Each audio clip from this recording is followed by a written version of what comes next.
¿Cómo les va? Bueno, vamos a empezar el programa de hoy haciendo referencia a un caso que la prensa hoy, puntualmente el diario El País, por ejemplo, titulaba Homicidio o tragedia, a partir del caso de joven fallecido en una persecución policial. Bueno, la fiscal del caso pide 5 años y algunos meses más de prisión 7 meses de prisión para los imputados uniformados. En tanto, su defensa, que nos acompaña en el día de hoy, que es el abogado penalista y además asesor del sindicato policial, Andrés Ojeda, bueno, califica esta decisión de la fiscal como un disparate. Bienvenido, Ojeda. Buenas tardes, ¿cómo están? Muy buenas tardes. Gracias por la invitación, como siempre. ¿Podemos hacer un repaso de cómo fue el caso y cuál es la información que se tiene, digamos? Porque aparecen allí versiones de testigos, obviamente todo el material lo tiene Fiscalía, pero ¿cuál es el material que usted utiliza para calificar de disparate esta decisión? Bueno, el caso lo recordamos brevemente, sí. Ocurre en Durazno, en una persona que hoy fallecida, que estaba con su moto. Ustedes saben que los caños de escape tronadores, que le llaman, están prohibidos, sobre todo en el interior del país, y en algunos departamentos incluso implican la multa y la incautación de la moto, que es una medida gravosa para quienes se manejan en moto. En este caso son 2 policías de tránsito, pero del Ministerio del Interior, entiéndase bien, no inspectores de la Intendencia, policías abocados al tránsito, pero de tránsito del Ministerio, o sea, policías uniformados de azul con un cartel que dice policía en el pecho. Estas personas se le acercan al muchacho que estaba en la moto. Y acá obviamente hay diferencias en las versiones, menores, pero las hay. Esta persona, en lugar de permitir el contacto de los policías, escuchar lo que tenía para plantear y eventualmente bueno, estar de acuerdo o no, pero estar en la orden policial, decide darse la fuga violentamente en su moto y se va rápido en la moto, a lo cual obviamente desatiende la orden policial y levanta enormes sospechas, ¿no? Nadie por un control de tránsito se da a la fuga a toda velocidad. Los policías van detrás de él, hay cruce de manotazos entre ellos. ¿En qué? Bueno, esa instancia del cruce de manotazos. Pero igual quiero ser claro, esa instancia de manotazos no determina el resultado. O sea, no es que porque se dan los manotazos pierde el control y choca. No, pero podría cambiar la razón de, digamos, la razón del por qué se da la fuga. No Testigos dicen que fue antes de. Con franqueza, no parecería que el tema de los manotazos fuera el que determinase la fuga. Al revés, es el tema de la fuga el que determina los manotazos. Pero cualquier caso, ¿en plena fuga hubo un parate? No, andando sobre las motos puede ocurrir perfectamente esto, que haya algún manotazo al principio. Igual, sin perjuicio del cuándo fue, sí. Hay una fuga, la fuga se produce, esta persona sigue avanzando a alta velocidad en la fuga, en determinado momento pierde el control de su vehículo, de su moto, choca contra un árbol y a los días fallece. Entonces la Fiscalía lo que sostiene, y quiero ser claro y categórico en esto, es que los policías deben responder por homicidio y abuso de funciones. Homicidio de dolo eventual, o sea, lo están acusando a los policías, a los 2, de haberlo matado y casi con la intención de haberlo matado. ¿Ah? El dolo eventual... El dolo eventual, que es bien rápido, no los voy a aburrir, es un tema técnico.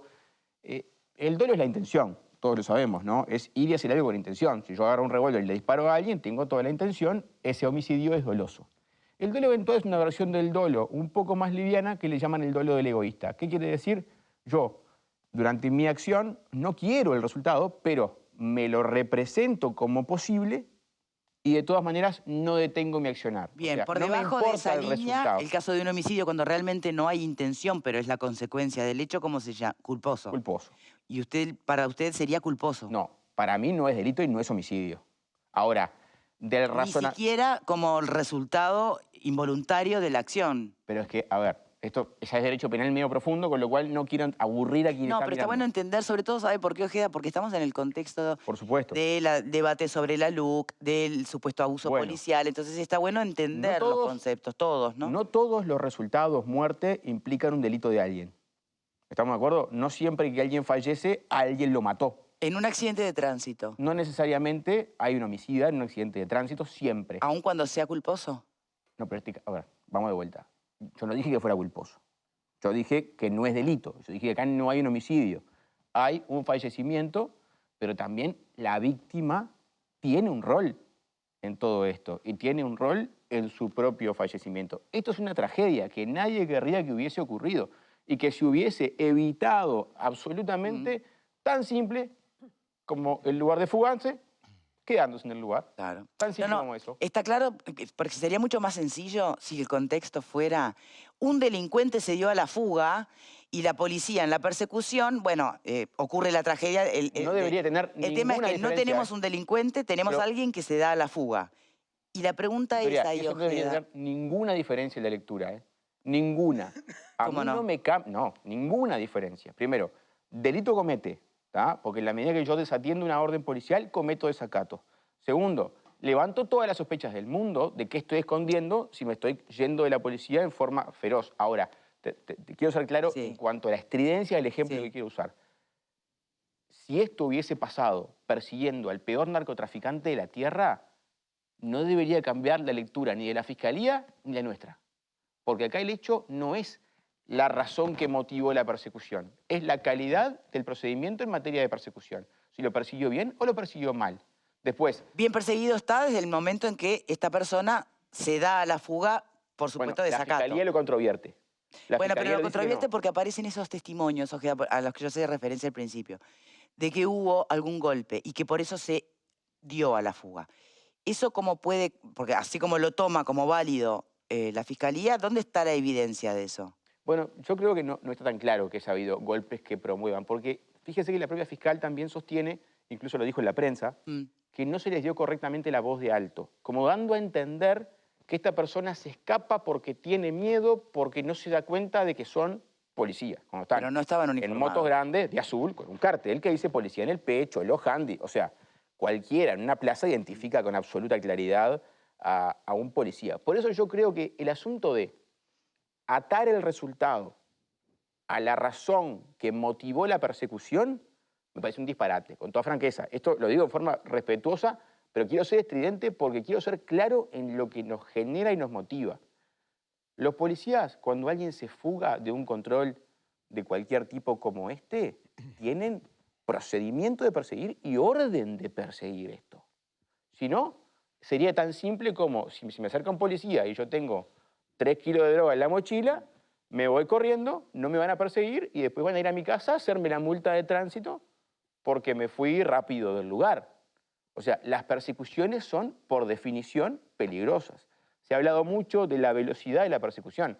Señores, quien pauta la velocidad de la que se está persecución yendo, obvio. es el perseguido. Si no es tan simple como pasar al perseguido. O sea, es una cuestión que, digamos, trasciende el sentido común. Pero lo más importante para mí, y aquí es donde creo que nos tenemos que detener, si nosotros permitimos que una condena en juicio oral diga que estos policías que persiguieron a una persona sospechosa que había cometido delito, quien fallece por su propio accionar, son homicidas, estamos derogando, de hecho, la capacidad del policía de perseguir a un delincuente en el tránsito.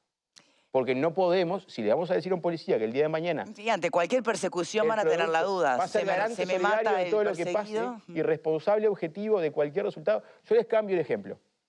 Porque obviamente genera un nivel de empatía muy importante que la persona fallecida tenga responsabilidad en su propia muerte. Y eso es terrible, yo lo entiendo. Ahora, yo les cambio el ejemplo.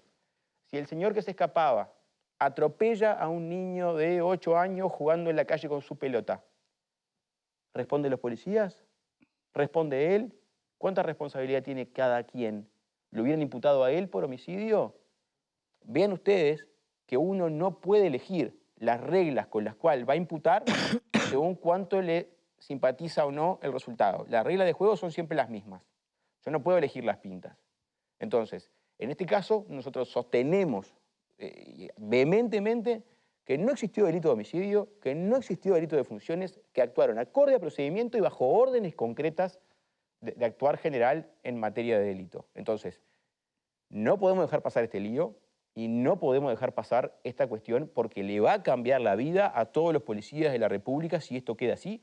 Y de hecho, por esa razón, tenemos la respuesta durísima que tuvimos de parte del Ministerio del Interior. Porque aparte, ¿Quién es experto para calificar un procedimiento policial? ¿Yo? ¿La fiscal, que no somos policías?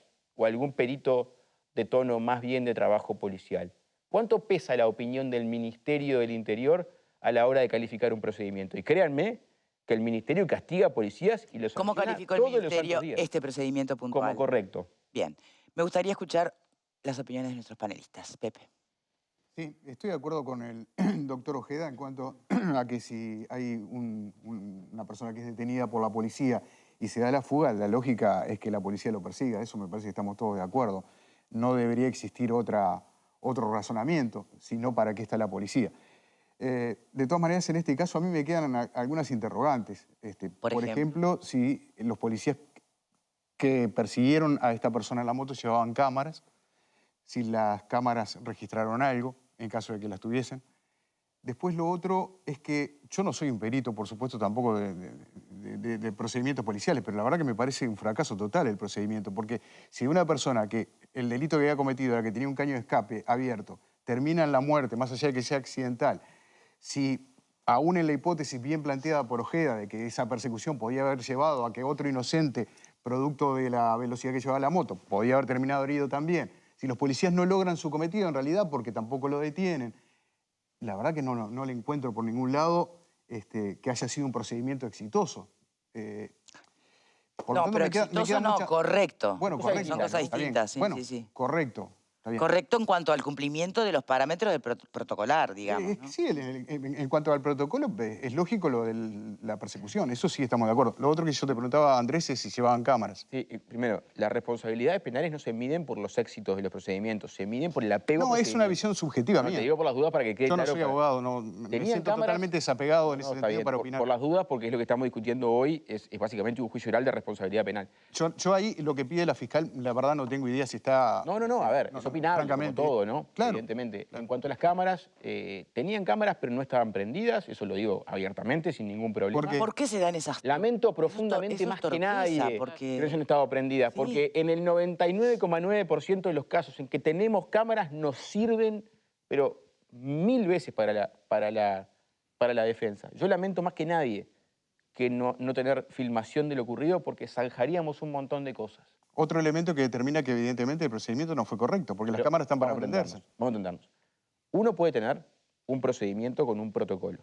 ¿tá? Es como que vos me digas, le faltaba una parte del uniforme. Sí, eso es obviamente un error de procedimiento, que no tiene absolutamente nada que ver con el resultado. ¿Me explico? Hay errores de procedimiento que determinan resultados y otros que no tienen nada que ver. Sí. Es como que vos me digas... No, acá hay un protocolo, por ejemplo, en el canal, si ahora suena una alarma de incendio, yo me tengo que levantar, todos nos tenemos que ir, no me voy a poner a analizar, ¿por qué estará sonando? No, el protocolo está para cumplirse, la cámara se tiene que prender, no importa. De acuerdo. Ahora, en cuanto al resultado, lo único que la cámara hubiera cambiado es filmar lo que pasó, no cambia lo que pasó. Lo que pasó, pasó. Claro. Lo que nos dificulta es la prueba de lo que ocurrió, de acuerdo, pero no es un error procedimental que a vos te determine resultado de ningún tipo. No es un disparo de arma de fuego. ¿Estamos de acuerdo? O sea, por eso es que, no estaba la cámara, es como una especie pero convengamos que siempre, así como puede colaborar cuando está prendida en favor de la institución, también levanta sospechas cuando no lo está. Pero es re común que por alguna razón se olviden, porque las cámaras, ¿qué pasa? Tienen tiempos, esto capaz que no todo el mundo lo sabe, las cámaras tienen tiempo físico de grabación, tiempo físico de batería, en general... La orden que tienen es de prenderlas cuando van a tener... Sí, no quedan prendidas de corrido. En este caso, yo calculo... La orden que tienen es de prenderlas cuando van a hacer procedimientos, o sea, antes de acercarse a alguien. Yo creo que nadie de los policías involucrados se esperaba que una persona a la que se le acercan a pedirle un documento y a preguntarle por qué tiene el caño de escape así, se dé a la fuga violentamente. Y en ese momento quizás no razonó que tenía que ir a prender su cámara, aunque seguramente le hubiese servido y mucho. Sin duda. Pero... te consulto, Ojeda, ¿en qué se basa la fiscal para decir que no existió? Porque lo dijo tajantemente en la prensa, tú lo mencionabas recién, que la voz de alto no existió. Cuando uno va a la fundamentación de fiscalía dice que no se identificaron, que fueron mediante gritos y directamente habla de golpes a la víctima y habla de un accionar arbitrario e injustificado. ¿Eso es en base a testimonios de quienes venían detrás en otra moto? ¿En base a qué se está También está argumentando eso? La acompañante del fallecido que iba en la moto.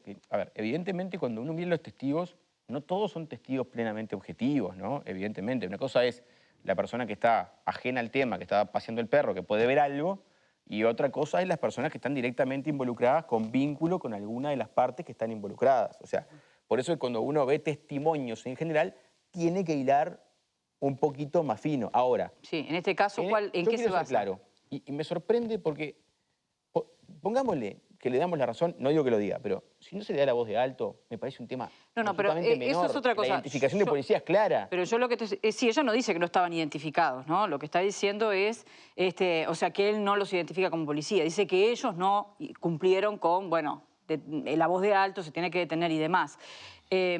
Más allá de la incidencia que esto haya tenido sobre el desenlace final, mi consulta es, ¿en qué testimonio se basa? ¿Solamente los de los allegados a las víctimas o de otras personas que estaban allí? Es común y es de estilo que, obviamente, el fiscal no es un juez.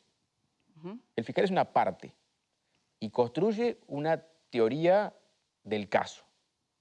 En este caso, tiene dos posiciones y elige creer una de ellas y no la otra, o sea, elige descreer de la de los policías. ¿Esto implica que desestimó algunos otros testimonios que avalan lo que los policías dicen? Yo creo que por lo pronto eligió una posición.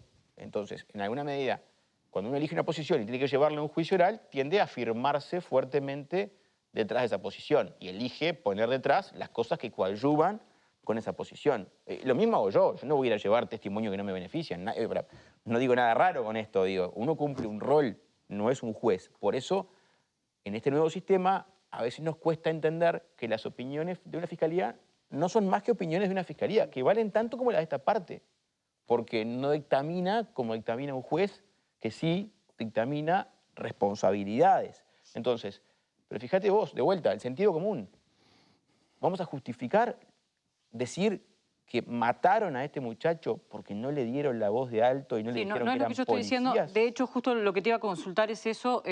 Si no hay un término medio, si esto no puede ser, bueno, un mal procedimiento que termina de la manera que terminó, pero sin la responsabilidad sobre el homicidio. Bueno, no puede haber una... Evidentemente, llegado el caso, el Ministerio del Interior es el responsable de dictaminar si hay responsabilidades administrativas o no. En este caso, el Ministerio fue claro en decir que el procedimiento estaba correcto. Ahora, fíjense ustedes el divorcio que hay a veces entre la autoridad administrativa, que aparte es la autoridad con experticia para decir si estuvo bien o estuvo mal, y quien imparte justicia de parte del Estado, como puede ser la Fiscalía. ¿Qué quiero decir con esto?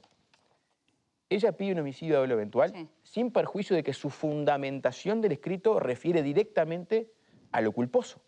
Hay una contradicción terrible en el escrito cuando dice, bueno, como esto era previsible, tenemos doble eventual. La previsibilidad es la culpa, eso es lo culposo, pero no quiero entrar en los detalles. Lo que quiero decir es, acá, o hubo un actuar correcto de los policías bajo procedimiento y bajo orden, ¿tá? O ocurrió un homicidio, porque lo que eventualmente, como dice ella, digo, o eventualmente el resultado se lo vamos a atribuir a la víctima. Pero no hay una cosa intermedia, ¿me explico? O hubo un homicidio o no lo hubo. No hay mucho en el medio, pero fíjense que nadie acá habla de cuál es la responsabilidad o cómo incide el accionar de la víctima en su propio fallecimiento. Hoy en el derecho penal moderno, el accionar de la víctima tiene un rol clave en la imputación de responsabilidades. Entonces, a mí me deja nervioso para esto, porque aquí hay dos muchachos que se juegan la vida, casi 6 años de cárcel, y futuros policías y futuros casos que ojalá no tengan este mismo ruido. Bien, ojalá, igual recordemos, esto es simplemente lo que pide Fiscalía, que no significa que el juez haya resuelto sobre el tema. Puede estar en la línea del razonamiento de Ojeda y listo. Acá, insistimos, la Fiscalía acusa y después hay que ver si el juez entiende que los argumentos que maneja la Fiscalía son de recibo. Vamos a seguir con esta discusión inmediatamente después de la pausa. Les quiero recordar...